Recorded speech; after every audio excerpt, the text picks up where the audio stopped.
Hello everyone, welcome back to the Power Quality lecture series. In the last video, we were discussing about different types of power quality disturbances. In that last session, we discussed about oscillatory transients. As we discussed, an oscillatory transient is a sudden non-power frequency change in the steady state condition of voltage, current or both, that includes both positive and negative polarity values. So an oscillatory transient will consist of both polarity. So it is a bidirectional in nature. An oscillatory transient consists of a voltage or current and is instantaneous value changes rapidly. Its polarity changes rapidly, either in a positive direction or negative direction. So it is described better way using a spectral content, that is its predominant frequency, duration and magnitude. So an oscillatory transient can be described in terms of its frequency content or frequency of oscillation and duration and the magnitude, so that it can be classified as a high, medium and low frequency transients. So here you can see that a high frequency transient waveform, you can see that the frequency is very high, and also you can note down that the high frequency oscillatory transients have both polarity, positive and negative polarity, and it is the large in magnitude at the initial stage, and it will continually damped out to the zero value. So this first figure is shown a high frequency oscillatory transients, and here you can see that a low frequency oscillatory transients. Here the frequency is actually low for this type of transients. This is a typical low frequency oscillatory transients caused by a capacitor bank energization of a 34 kV bus voltage. So based upon its frequency of oscillation, you can classify oscillatory transients. So actually the classification is like that, is based upon its frequency ranges. Suppose the primary frequency component is greater than 500 kilohertz, and a typical duration measured in microseconds are considered as high frequency transients. And if a transient with a primary frequency is between 5 and 500 kilohertz with the duration in the tens of microseconds or several cycles of the principal frequency, is termed as medium frequency transients. If the frequency is between 5 and 500 kilohertz and its duration is measured in the tens of microseconds or several cycles of the principal frequency component, is termed as medium frequency transients. And a transients with a primary frequency component less than 5 kilohertz and its duration is between 0.3 and 50 millisecond, is considered as a low frequency transients. So 500 kilohertz and above is a high frequency oscillatory transients. 5 to 500 kilohertz is the medium frequency, and less than 5 kilohertz is categorized as low frequency oscillatory transients. We can discuss something about a multiple transients. So actually multiple transients are the combination of many overlapped transients occurred due to the more than one switching action.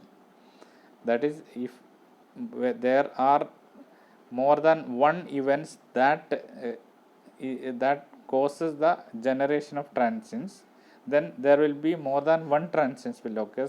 So it will leads to multiple transients. So multiple transients are combination of many transients, many overlapped transients occurred due to more than one switching action. So such kind of switching action, example is that in a three-phase system, the switching action in individual phases rarely take place at same instant. Such events are produce multiple transients. That is, in a three-phase system, there is a switching of load or something like that in a individual phases at the same time. So it will leads to multiple transients. And current chopping and restrike are other two major causes of multiple transients. The current chopping and restrike are the other two major causes of multiple transients. So this is the occurrence of more than one transients at the same time in overlapped manner. That is what is known as multiple transients. So let's discuss some effect of transients. So as every power quality problems have its own effects, transients also have some effects in our system, which are high magnitudes of voltage transients break the insulation of the system. High magnitude of voltage transients break the insulations of the system. High magnitude of the current transients can burn out the devices and instruments. Also, it can cause mal-operation of relays and mal-tripping of circuit breakers. And the frequent number of direct or indirect oscillatory transients leads to changes in the magnetic property of core materials used in the electrical machines. These are the few important effects of transients in a power system. So that is what comes under oscillatory transients. And let us move on to another type of power quality issue, that is usually termed comes under short duration voltage variation. So this is what we already explained in the previous video lecture. Voltage sag and voltage swell and interruptions comes under this short duration voltage variation. And voltage sag and voltage swell we already discussed in the previous lecture. So we will discuss or we will concentrate on the interruption in this video lecture. So a short duration voltage variation is short and temporary disturbance occurring in a power system. That is it will persist for a short duration. So the causes of such kind of short duration voltage variations are switching on large loads, loose connection, faults, etc. So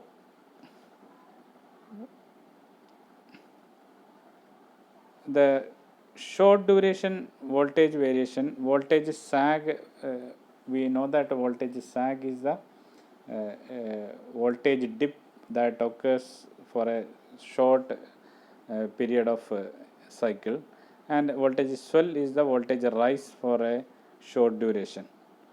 So let us discuss the interruption.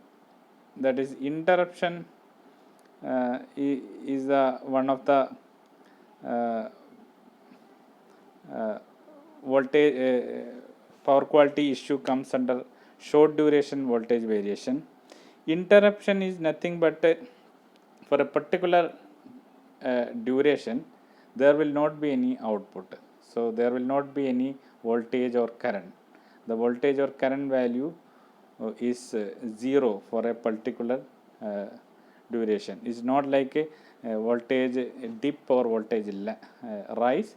For a particular short duration, there will not be any voltage or current. That is what is known as interruption. Interruption is something like there will not be any power or any voltage or current in a feeder for a short duration of the time. And let's discuss about long duration voltage variation. So we are not going to discuss voltage sag and swell in detail in this video lecture because we discussed that in the earlier. Let us discuss long duration voltage variation. So long duration voltage variation means it encompasses root mean square deviations at power frequencies for longer than 1 minute. There is a variation of RMS value of the voltage at power frequency for longer than 1 minute. So such kind of voltage variation will comes under long duration voltage variation. So voltage variation that occurs for a duration longer than 1 minute. So voltage variation is considered to be long duration when the ANSI limit are exceed for greater than 1 minute. ANSI is the American National Standard Institute. Their limits, they are fixing that limit like 1 minute. So any voltage variation that exceed for greater than 1 minute comes under long duration variations. So types of voltage variations comes under long durations. Variations are over voltage, under voltage, and sustained interruption. So you can compare it with the short duration voltage variation, because in a short duration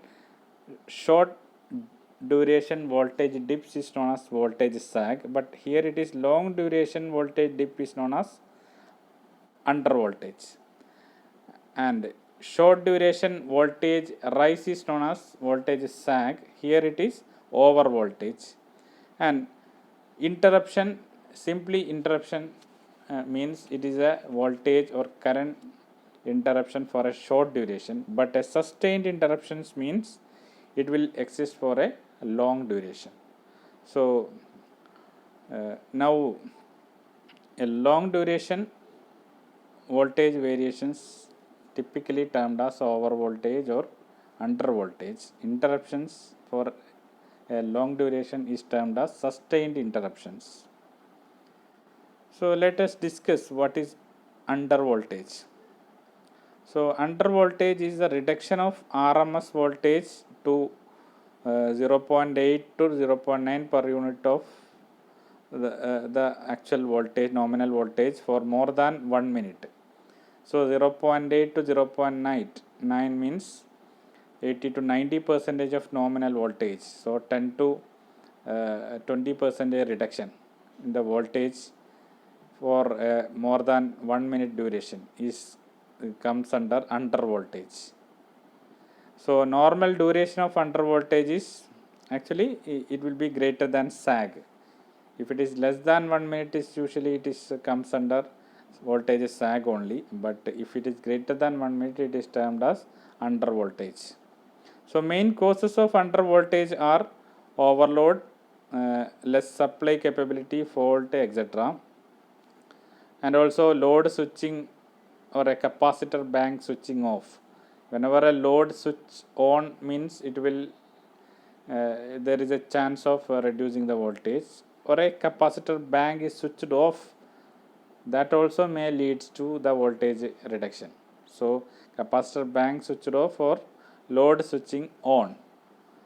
These two are another reason for the under voltage. So you can see this particular waveform here. The green waveform, the voltage waveform in the green color is actually the nominal voltage value, 100% value, and but in a red you can see here it is a more than 3 cycles of voltage is reduced to 80 to 90 percentage of the nominal voltage value. So here in this system you can see more than 3 cycles there is a voltage reduction, so which is known as under voltage. Similar way you can see what are the effect of under voltage. So under voltage may cause voltage instability. Definitely it will cause the voltage instability and drawal of higher current by motors, higher reactive power demand, etc. And under voltage increases the operating current, causing overheating, which will shorten the life of the motor. So under voltage will leads to increase of the operating current. So hence it will cause the overheating, which will shorten the life of the motor. Furthermore, a large load may be failed to start if the starting torque is not sufficient due to the low voltages. So these stresses on the motor will eventually lead to the mechanical failure also. So this will adversely affects the motor connected to the power system. So these are the effects of under voltages. And let's see how we can eliminate under these problems, or under voltage problems may be alleviated by using any of this method. That is, first one is the reducing the system impedance, that is increase the size of the transformer or reduce the line length, the transmission line length, add series capacitors or increase the size of the line conductors, etc. So any of these things can reduce the system impedance, and hence you can avoid the problems associated with the under voltage. And improving the voltage profile, that is, whenever a under voltage occurs, you can adjust the transformers to the correct tap setting or install the voltage regulators or automatic on-load tap changes. You can change the tap position and hence you can increase the voltage level. Reducing the line current is another option. Deload the feeder or circuit by transferring the sum of the loads to other substations or load centers. Add shunt capacitor or static VAR compensator or upgrade the line to the next voltage level. These are the some of the method that you can adopt to reduce the effect of under voltage. The mainly you can reduce the system impedance, or you can improve the voltage profile. You can change the adjust the transformer tap changing, on-load or off-load tap changer, automatic on-load tap change you can change. You can use that on-load tap changer. Or reducing the line current. Line current you can reduce. That the method is that you can shift the sum of the loads to another feeder. So that will eventually reduce the line current, and you can increase the voltage also. So hence you can reduce the effect of under voltages. So these are the three main point you can note down regarding the alleviation of under voltage problems. So we will discuss over voltage in the next video.